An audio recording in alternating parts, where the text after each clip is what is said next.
Corner, presented by Jennifer. Briggan, the Packleader, Part 3.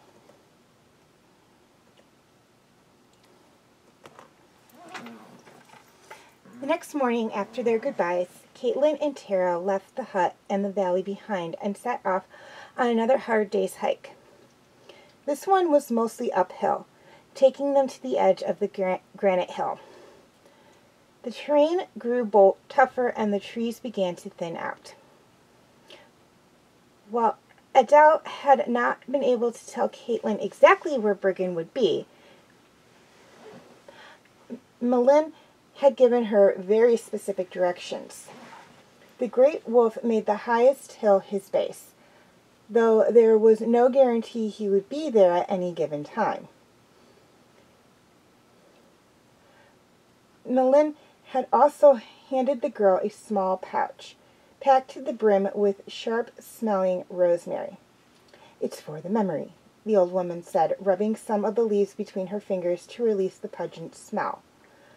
Now Caitlin headed uphill, hoping for the best, but after a whole day of walking, keeping her eyes peeled for giant paw prints, she hadn't spied any sign of the great wolf. The wolf calls, both barks and howls now, were more frequent. They sounded closer than ever, though the animals kept themselves hidden from her. That night, after making camp, Caitlin opened the bag of rosemary and inhaled the fresh evergreen scent. She didn't quite understand what Melina had meant about memory, but the smell did remind her of happier times, of meals cooked at home. She fell asleep early and slept deeply that night. And she had another dream. Caitlin was with her best friend, Elizabeth. It was the spring festival, Caitlin's favorite holiday. They were holding hands and running through the town, happily taking in all the excitement and decorations. Everywhere, giant blue flags with Briggan's symbol were flying, waving proudly in the wind. It was a local tradition to make strings of popcorn and dip them in sugar or chocolate or butter, and then hang them from the doorways. The treat symbolized birth, the emergence of something sweet from its hard winter shell. And it was tasty, too. All the town's children were out, jumping for the dangling strings. Caitlin and Elizabeth ran from doorway to doorway, snacking as they went, and sneaking looks through the windows into homes to see who had the biggest feast prepared. There were huge roast turkeys, trays of baked apples, bowls of fresh spring greens, and edible flowers. When Caitlin turned back to look at her friend, she saw that Elizabeth had managed to get chocolate all over her face, and Caitlin burst into laughter. But as they ran, the breeze grew from a light touch to something stronger, and a howling wind. Caitlin didn't notice at first. She was caught up in the laughter and teasing her friend. But then Elizabeth pulled at Caitlin's arm. Her eyes were big and afraid, and Caitlin stopped abruptly. Suddenly, all she could hear was the howling wind. It tore the flags and ripped the leaves off the trees. The howling grew and grew, swallowing the town. Caitlin snapped awake. The dream had felt completely real. The dreams always felt real. Each time, for a moment, she believed she was home. Then something came and tore it away from her, and she remembered who she was now. A girl with no home, no family, no best friend. Just a growling belly and an important mission. Caitlin thought back to what Melina had said, that Briggan brought insight to dreams, that even a dream of the past could be a vision of the future.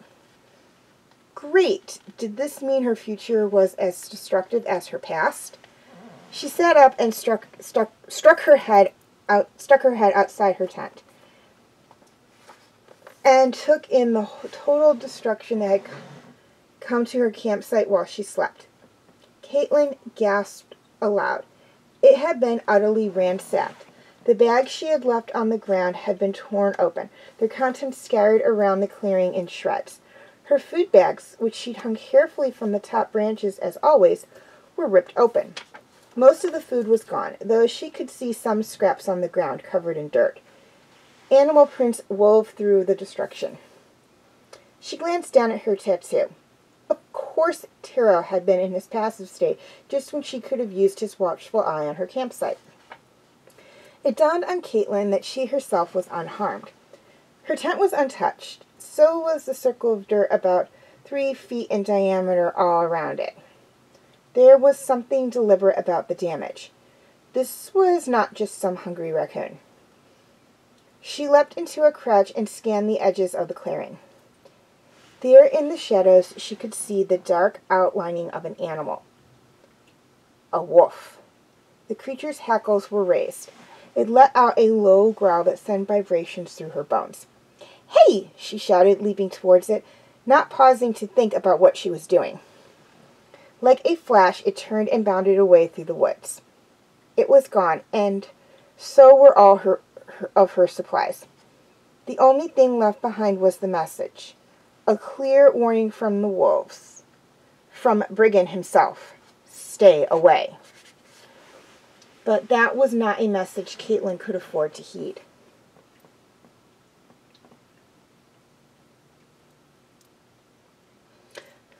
The further they walked into the granite hills, the more frequent the howls and barks of the wolves became. Taro stayed close to Caitlin now. He didn't show fear, but she could tell he was weary, uncomfortable. Of course, his natural instinct would be to get away from this place filled with wolves. One afternoon, they were foraging a path up a rocky hillside when Caitlin heard a whining noise. She turned to see if Taro had heard it as well, and he was already frozen, ears perked. With his sharp hearing, he'd heard it well before she did. "Should we go check it out?" she whispered to Taro. He darted along beside her as she made her way closer. The sound, it sounded like some kind of animal was in pain. Then she froze. Voices. Human voices. "He doesn't look that tough," a man's voice said. Not now he doesn't," a woman answered, "but he will soon enough." The animal let out a series of scared yips. Caitlin peered around the trunk of a thick tree. She could see a wolf caught in a trap. He didn't seem to be injured, just stuck. Around him, at a safe distance, were 2 men and a woman. One of the men inched forward towards the wolf, then gave a sharp kick. The wolf bared its teeth and tried to lunge at the man, but he quickly slipped back out of its reach. The movement only made the ropes that held the wolf tighten further. The animal yipped again, a mix of fright and outrage. The wolves had been tormenting Caitlin, scaring her and destroying her campsite, so that at a time it felt like they were her enemies. Instead of the pack of the great beast, she was trying to convince to join their cause. But no matter how angry she felt at them, she never wanted this. She could only make out small glimpses of the people between the trees, but one of them, the man who had just kicked the wolf, looked familiar. He glanced up and she caught a better glimpse of him. Yes, it was definitely him, the conqueror with the bat spirit animal that she had escaped from a few days earlier. And now that she knew to look for it, she spotted his bat too, circling the sky above his head. She'd have to be very careful. The bat's keen hearing and higher perspective might give them away. Caitlin noticed another animal in the clearing. A fox. The animal was pacing back and forth in the grass. There was something about its face that looked unusual. It had the same alert look that many spirit animals had, but there was something darker in it too. She couldn't tell at first whether it belonged to the woman or the other man. The man with the bat stepped forward, towards the trapped wolf. "He'll make a good spirit animal for you, Mako," he said to the second man. "The bile will bind him to you so that he'll have to do whatever you say. You'll be able to send him into passive form at any time, and when he's not passive, he'll be fierce. You can see it in his eyes." Caitlin couldn't make out anything in the wolf's white-ringed eyes except a desperate fear. What was this bile that the man mentioned? The other man, Mako, looked slightly younger and sounded nervous as he spoke. The bio will make it so that he'll have to obey, even though he's one of Briggan's own, one of the Great Pack. That's the whole point of this, the woman said exasperately. If we wanted just any wolf for your spirit animal, there are plenty we could have used. Why do you think we're still out here? Briggan's silver wolf talisman is with the army, already halfway to the Reptile King by now, and yet we stayed behind. It wasn't so that you could back out now, I'll tell you that, the man with the bat muttered. In the same peevish voice Caitlin remembered. Hush, Ergon, the woman hissed. She crouched down and beckoned the fox towards her. It trotted over immediately. It was hers, Caitlin realized. There was something eerie about the way it obeyed her, something very different from the loyalty that Tara showed her. The woman spoke coldly. Wolves can't normally be summoned as spirit animals, so one of Briggan's own will be in the thrall of a so-called conqueror will send a strong message to him. When the pack leader can't even control his own pack, he'll think twice before coming after his missing talisman, just like Uzara and Jhi did. It'll be a message to all the great beasts that they better not mess with us, Mako exclaimed. Yes, that's what I said, the woman answered disdainfully. She extended a long arm that was covered in scars. Even from her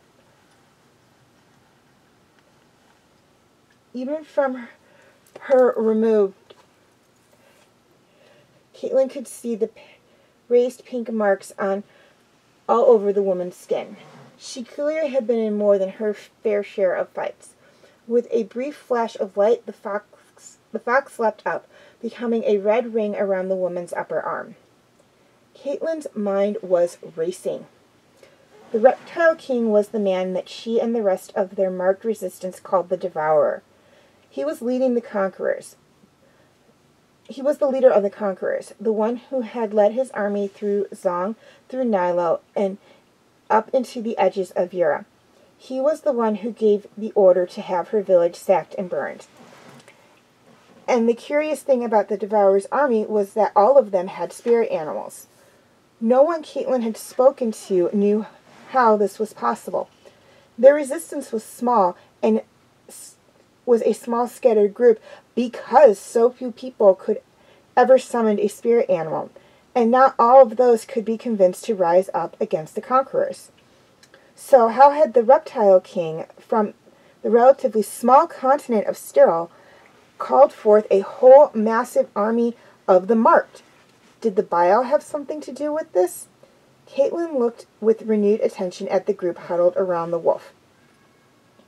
Now, are you ready to do this? Yes, the young man said immediately. Then he hesitated. Does it hurt? You're a soldier, Ogron said. He spat on the ground. Or at least you've been passing for one. The taste makes our army rations seem like a treat, the woman said. But I wouldn't peg you for someone with a discerning palate. Drink up. She pulled a bottle out of a pouch on her waist and handed it to Mako. He held it up to the sky. In the light, the liquid looked murky and almost oily. Thick currents moved slowly through it. Caitlin couldn't let this happen. She touched the knife that she kept on her belt. It was sharp and could be deadly, but she also knew she, Tara, and the knife were no match for 3 armed soldiers and 2 spirit animals. Mako uncorked the bottle and sniffed it gingerly at the liquid inside. This really smells bad, he complained, pushing the cork back in. It smells like old garbage. He wrinkled his brow, thinking hard, then continued, mixed with some other garbage. Caitlin exchanged looks with Tara. He was ready for action, too. She could feel his eagerness. They didn't have time to waste on coming up with a plan. Any second now, Mako would gather his courage and drink the bile, and Caitlin didn't want to see what would happen after that. She placed her hand on Tara's back. With his velvety coat under her fingertips, she could feel the electric energy that zipped through him. Her anger at the treatment of the wolf focused into a thin line of energy that felt almost like joy. It was like a spear of fire that burned out any fear and doubt and cracked her heart open into a feeling that was exhilarating, that was exhilaration and speed all at once. That was when she realized they were moving, dashing side by side towards the clearing.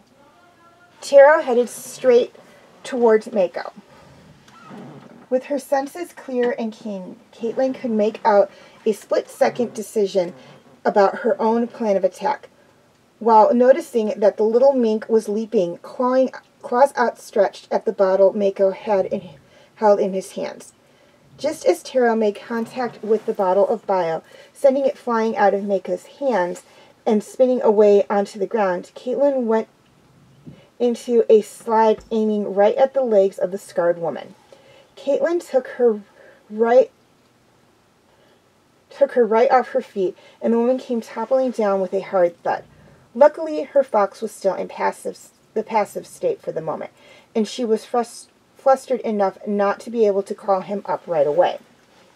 Caitlin froze for a moment, hand on her knife. It was wartime, but she had never harmed a human before. To her great relief, the woman was ignoring her, scrambling towards the bottle of vial that was rolling away. With Mako, Taro, and the woman all lunging towards the bottle, Caitlin took her chance. She dodged the largest man as he came at her, using her speed and nimbleness to somersault right under him and towards the wolf. It was yipping furiously now. Caitlin was afraid to draw too close to it. Its understandable rage at humans might well spill over to her right now, but she had to take the risk. She whipped her knife out and started sawing at the rope that bound its feet together. Her knife was sharp, but the rope was thick. With a flash of perception, she could see Ergon's hulking shape charge at her from behind and spun around into a low crouch, her knife aimed up at him. He had his club in his hand, and it was poised to swing at her. Her knife would be useless. Caitlin was sure it was all over for her. Then she became aware of a flurry of movement above her. That stupid bat! Tapping into Tara's hunting instinct, she snatched the bat out of the air and clutched it to her chest, the knife tip pressed up against its tiny body. "Stop right there," Caitlin said, her voice somehow steady and desperate to the point, despite the potent rush of fear and excitement that filled her veins. The man froze, his club in midair. "Put the club down. If you even begin to swing it at me, I'll slice your back right open." "Come on now, little girl. Let him go. You're outnumbered. You don't want to mess with us. Give up, and we'll have mercy on you and your skunk." Caitlin pressed her knife harder into the bat. It let out a pitiful squeak. She could feel its heart thudding against its palm. Okay. The man slowly put his club down on the ground and nudged it away with his toe. "Further?" Caitlin grunted. He kicked it away. Caitlin circled around the wolf so that she could keep the man in her sights and attempted to go back to sawing through the ropes while keeping the bat pinned against her. But the second her knife was off its body and on the rope, the bat started squirming and biting at her hand. Out of the corner of her eye, she could see Ergon hovering, torn between attacking her and playing it safe. Behind him, Tara was ducking and diving, a blur of movements. He was dodging the woman and her now active fox and Mako, and playing the ultimate game of keep away with the bile. The wolf craned its neck back to her, snapping its jaws. Caitlin gave the rope one last slash, and the constraints fell away. The wolf leapt up. For a split second, Caitlin was sure it was going to attack her, but then it simply shook out its fur like a wet dog. It gave Caitlin a gentle snarl and bounded away into the woods without a second look. Her mission accomplished, Caitlin lost her euphoric rush. She realized with a sinking feeling that she had gotten herself into a terrible situation. They were outnumbered, and these conquerors were likely now knew she was a member of the marked resistance. She was doomed. As though he could read the realization in her face, Erdas took that moment to hurl himself at her, knocking her knife away from her hand and slamming her to the ground. She felt her back hit the earth with a sickening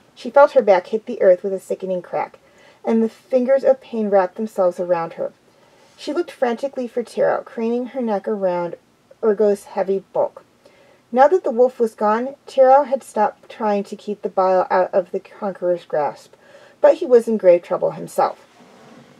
The mink was halfway up a tree, but the conqueror's fox had Taro's tail between its teeth and was shaking him down. While he struggled, the woman approached with a burlap sack and scooped it over Taro, capturing him inside and tying it with a tight knot. "Well, that was a surprise," she said. Caitlin could hear that she was trying to play it cool, but she was nearly breathless after the chase. "See what happens when you muck around and let your fear hold you back, Mako? Things get messy." Mako picked up the bottle of vial and swung it back and forth. "Yeah, okay, I see. I'll drink it now." "No, you fool," she snapped at him. "Now? There's no wolf now. You want to bond with a squirrel?" "Calm down," Erdas said. "It'll be easy enough to capture another one of those mangy, overgrown dogs. First, we dispose of this green-cloaked girl and her pet rat. Then we capture another one of Briggan's wolves and get this thing over with. We are not going back to the Reptile King until we finish this." He reached for the ropes that had bound the wolf and easily tied Caitlin's hands behind her back so that she could barely move. "I'll do it," the woman said. She stalked over to a scabbard at the edge of the clearing and pulled out a long, gleaming sword. Caitlin squirmed, but she couldn't free her hands. She tried to tap into her bond with Taro. More than ever, she needed some of his clever thinking, his impulsiveness. She needed courage, but she could feel nothing from him except for a mounting claustrophobia. Across the clearing, she could see his thrashing as he squirmed his small body against the stick. "Heads up, girl," the woman said, approaching with the sword. "Make it easier on yourself." A prickle of fear raced up Caitlin's spine. She thought it was fear, but then the now familiar sound followed. The distant howl of a wolf. The proud, somber noise seemed to be summoning up some final bit of nerve in Caitlin. She lifted her chin defiantly. She had saved one of Briggan's own wolves from these horrible conquerors, and if she had to lose her life to them, well, she'd showed them the bravery of the resistance. But then there was another answering howl, this one closer, and another. Suddenly, the hill was echoing with howls, so that the sound became endless and swirling. A pack of wolves burst into the clearing, maybe 50 or 60, perhaps even 100. Caitlin thought she saw coyotes and jackals and foxes, too. She couldn't keep track of them all, even though her eyes were immediately drawn to the animal at the front. There was the wolf she had freed. She could recognize the white patches circling its eyes, and the look it gave her. It was not thanks, exactly, but the look of a proud creature repaying a debt. Caitlin stumbled back as the wolves tore at the conquerors, a blur of gray and white fur. She felt a tug and turned. One of the smaller wolves had the rope in its teeth and yanked it off her hands. With a painful burn, the rough rope slid free. "Thank you," she gasped, already running away towards the sack that held Taro. The wolf pack had so surrounded the three conquerors that Caitlin could barely see them through the flash of fang and fur. She looked away, unable to stomach the scene, and unknotted the bag. She pulled Taro out gently. He immediately leapt into his familiar place on her shoulder. She ran her hands over his body, checking for wounds, and sprinted towards the trees.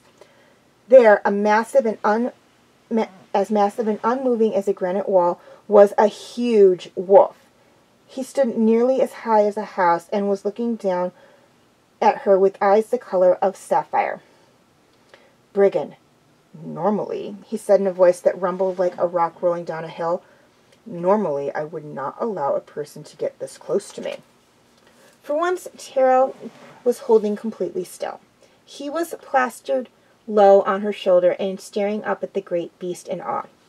"Normally," Briggan continued, "I would flatten you with visions, make it so that you were unable to see the road in front of you for the dreams that were wrapped themselves around your eyes. Normally, I would have my pack chase you from these hills before you had taken another step, or I would have sent a landslide rumbling down, crushing your camp so that you would have to retreat. But you put your own life on the line for one of my pack. I heard what you did, and that you rescued him from a destiny worse than death, from a terrible bondage, and that you did it so with no thought of repayment." Caitlin gave a tiny nod. She remembered Elendil's words, that she had to maintain her own courage and strength to face Briggan's enormous presence. So she spoke up. "Yes, sir, I did, with Tara's help." She inclined her chin towards the unusually meek Mink. "So then tell me," Briggan said, lowering his massive head down to her level, "what are you doing here? Why have you come all the way through the forest, across my valley, and into the granite hills, where no humans live?" "I have come because we need you. Conquerors, people like those three who were trying to harm one of your pack, have come from Steril under the leadership of a terrible man called the Devourer. They have conquered Zong, conquered Nilo, and soon they will conquer Yura, if you don't help us. I belong to a resistance of marked people. Nearly all of us have bonded with a spirit animal. We wear green cloaks to distinguish ourselves from the enemy. But our forces are spread out, unorganized and afraid. We need you to unite us." As Caitlin continued with her explanation of all the troubles in the world, she tried to read the expression in Briggan's gray eyes. But he stayed as still and unreadable as a statue. Eventually she came to the end of her story. She had told him everything she knew of the Conqueror's activities, all of the information that Elendil had coached her to say clearly and powerfully. Briggan lowered his lids and bared his fangs in a terribly angry grimace.